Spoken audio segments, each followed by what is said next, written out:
Hi guys, I'm Tara. You probably have seen my health journey.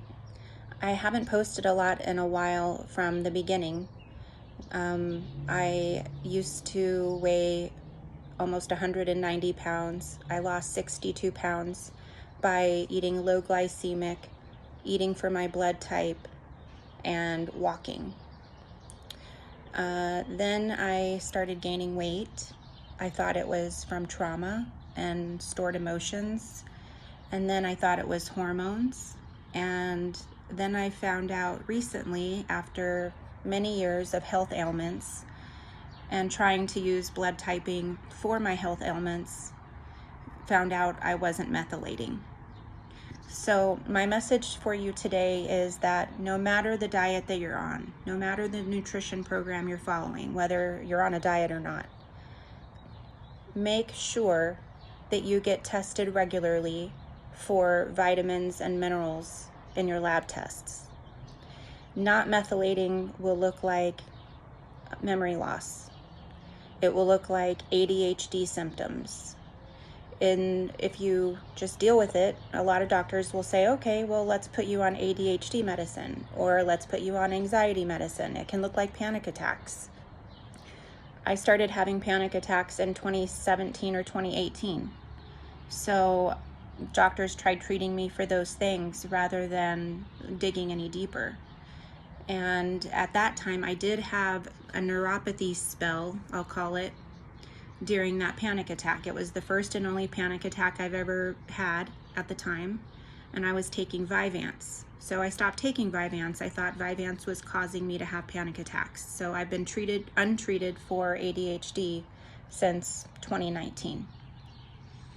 That's, I think, when I actually had the panic attack, even though the memory loss and other symptoms started prior to that. I had a few episodes over the years of like high blood pressure, being sensitive to the heat, going in and outside. When I used to love being on the water at the lake 24/7, the heat never bothered me initially. And then when you start lacking these minerals and vitamins, you cannot regulate your body temperature or your heart rate or your blood pressure. And again, it will look like something else. And I have occurrences that triggered these events each time. So the very first time that I had the panic attack, I found out the guy that I was madly in love with was fishing with some other girl on a boat on Valentine's Day when I was out of state visiting my family. So it looked like a panic attack to everybody. Also, I had neuropathy symptoms during that time. Like my legs went numb, my nervous system completely freaked out. So that's how you know a relationship isn't good for you. Also, though, it means that there could be something that if you're that sensitive, something triggered that, not just the circumstances around you. Don't just take an antidepressant or an anxiety pill because your doctor told you to. I do have medical practitioners in my family, and even just as of recently, they convinced me it was my hormones and to get back on anxiety meds.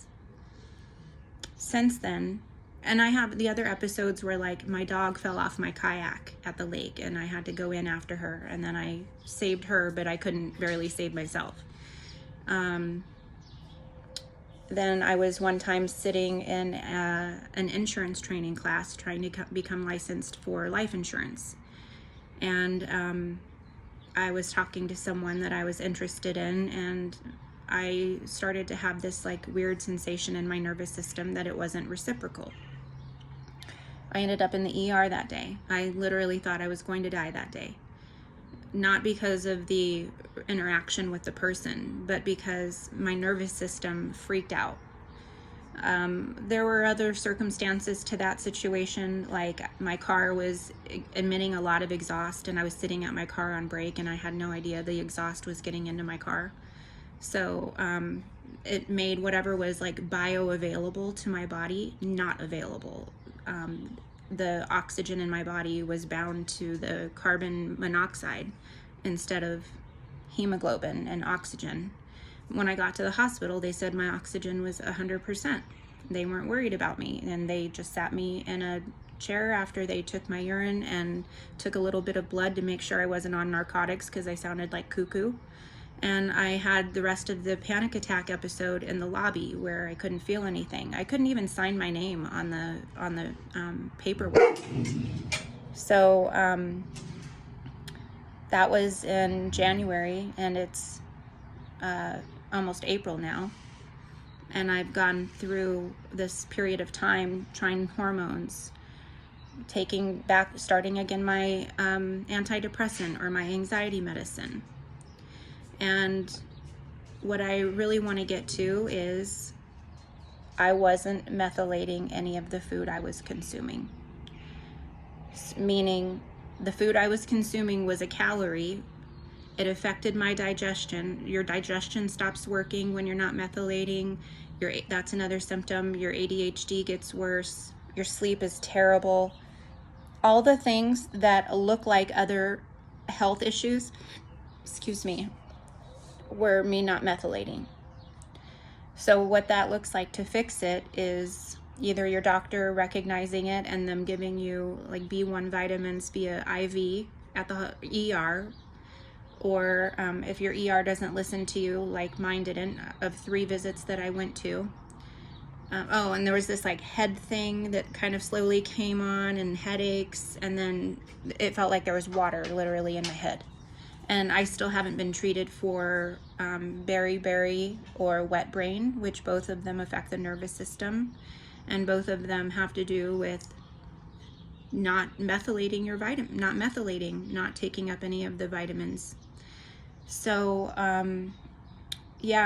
ever since then, I've just started taking a ton of B vitamins and really making sure I'm not eating anything inflammatory. No carbonated beverages, no caffeine.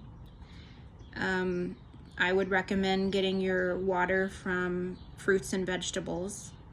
The H3O2, that's a thing. Drinking celery juice instead of water all day. And I'm not saying drink a ton of celery juice because you don't want to become imbalanced with your minerals, but definitely be getting your hydration from fruits and vegetables. So I guess my point here is to say that no matter what diet you are on or what you're consuming, unless you are methylating, you are going to look very sick in very different ways forever until you die. You will be medicated forever until you die. That is no way to live. You need to make sure you're methylating. There are tons of vitamins and minerals that you can look up to help you methylate. The supplements that you get, don't just go and get a regular supplement off the shelf. Save yourself a bunch of money and make sure you're getting the vitamins that are bioavailable or that are methylated so that your body can actually absorb them. Otherwise, you're just peeing them out and you're wasting lots of money and you're dying. No, the medical profession won't tell you this. Certain people have programs that I've seen online, and I haven't done their programs, but I have taken bits and pieces of what I'm already doing and adding in what they suggest. So like back in the day when I started doing my blood typing way of eating, I also got a food sensitivity test at that time. I was only tested for 20 foods. Of those 20 foods, I was allergic to 11 of them. Of those 11 foods that I was sensitive to, 10 of them, I believe, 10 of them were to be avoided for my blood type.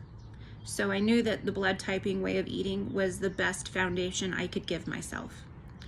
So even after limiting my diet to blood type specific foods and avoiding all of the allergens, yes, that takes the inflammation away, but it does not help you absorb or make the foods that you're consuming any more bioavailable unless your body methylates.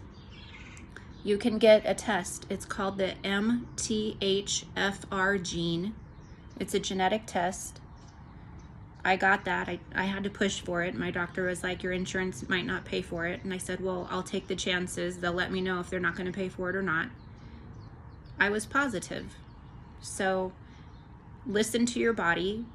You have to advocate for yourself. I've read that 40% of the population has this gene, which means 40% of the population is not methylating. Of the people that do have the gene, 80% of them, or I should say, people that have autism or ADHD, 80% of those people do not methylate. 80% of people with autism and ADHD do not methylate. So you must be getting your methylation from bioavailable and methylated forms of vitamins and minerals. Your doctors will not tell you this. They do not know. I took my daughter to the pediatrician because I had the gene. I wanted to see if she did. She has a lot of the symptoms that I have. She has ADHD and other things too. So I wanted to see if she had the gene. Her doctor was at least kind enough to say, well, I don't know if the insurance will pay for it, but we can go ahead and test her. And you know that you have a good doctor. They don't have to know about it. You can educate your doctor. But you know you have a good doctor when they're willing to listen and they're willing to learn and they're willing to help, even though they don't know. Even though they've swallowed their pride and their ego. That is a good doctor. Not someone who says, take hormones and get back on your antidepressants. You will die. So you just have to advocate for yourself. And if you would, and I have lost 12 pounds since I quit. I wasn't a big drinker, but I quit drinking because it just wasn't something I wanted in my body. That was in January. I used to smoke marijuana. I quit doing that because I could feel that whatever was happening wasn't like, it was stopping or blocking my nervous system. And this was before the big episodes that I had. I had been like alcohol free and marijuana free for a good couple of weeks, if not maybe a month, before that episode started at the insurance training class. So yeah, you can be even really, really healthy and be doing all the right things and not be methylating.